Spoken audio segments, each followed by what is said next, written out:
سب سے پہلی ذمہ داری لگتی ہے وہ نماز ہے، اور سرکار مدینہ صلی اللہ علیہ وسلم کا فرمان ہے کہ قیامت کے دن سب سے پہلے نماز کا پوچھا جائے گا، اور جس کی نماز اچھی نکلی تو اس کے سارے اعمال اچھے ہیں، اور جس کی نماز اچھی نہ نکلی تو وہ بہت خطرے میں ہے۔ نماز کا پوچھا جائے، اور نماز جو بندہ چاہتا ہے اس کی اچھی ہو جائے، اس نماز میں 3 چیزیں اچھی کر لے۔ ایک وقت آئے گا اس کی ایسی نماز ہوگی جیسے کہ رجال الغیب کی ہے، ایسی نماز ہوگی جیسے کہ اولیاء صالحین کی ہے، بڑی بڑی ہستیوں کی نماز ہے۔ جو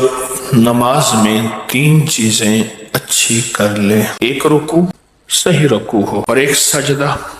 صحیح سجدہ ہو، اور ایک نماز میں نظروں کی حفاظت، نماز میں نظروں کی حفاظت، رکوع میں نظریں کہاں ہوں گی، قیام میں نظریں کہاں ہوں گی، سجدے میں نظریں کہاں ہوں گی، التحیات میں نظریں کہاں ہوں گی۔ ساری عمر نماز پہ محنت کرتا گیا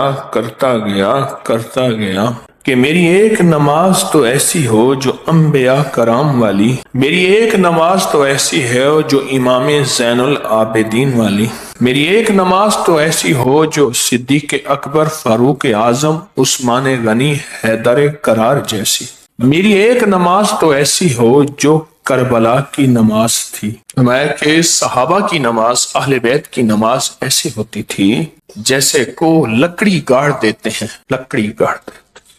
ان میں کوئی حرکت نہیں ہوتی تھی، وہ نماز ہوتی تھی۔ بڑی بڑی ہستیوں کی نماز جب وہ پڑھتے تھے تو ان کی نماز ایسی ہوتی تھی کہ ان کی اندر کی جان نکل جاتی تھی، ان کے اندر ایک پل میں اندر ایسا میں کہ یہی حضرت علی سے ہے اور یہی حضرت عمر سے ہے۔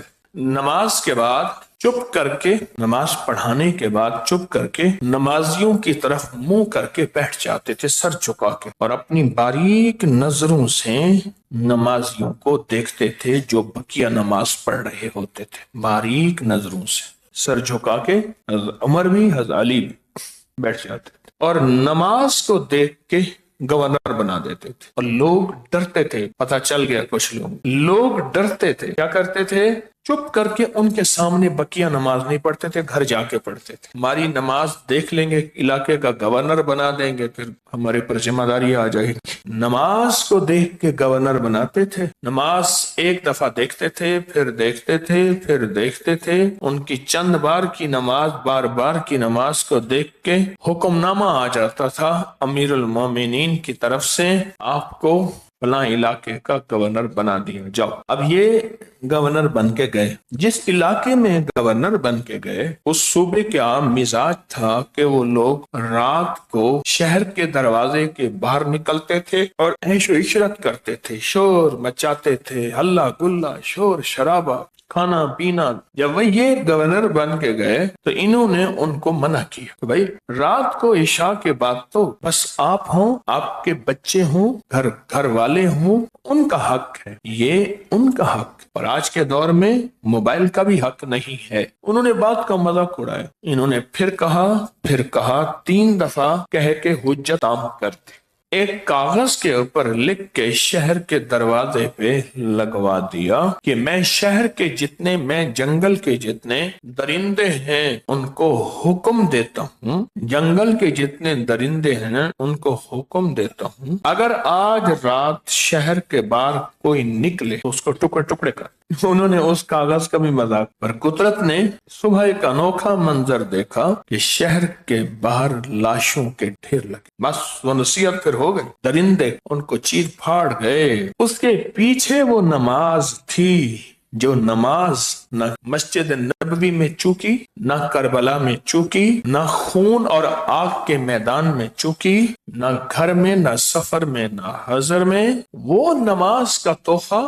اصحاب رسول نے ہمیں دیا، آل رسول نے کملی والے کی طرف سے اور اللہ کی طرف سے، وہ نماز کا حق ادا، اور وہ حق یہ ادا ہوا، ان کی نظر انتخاب ان بڑوں کی،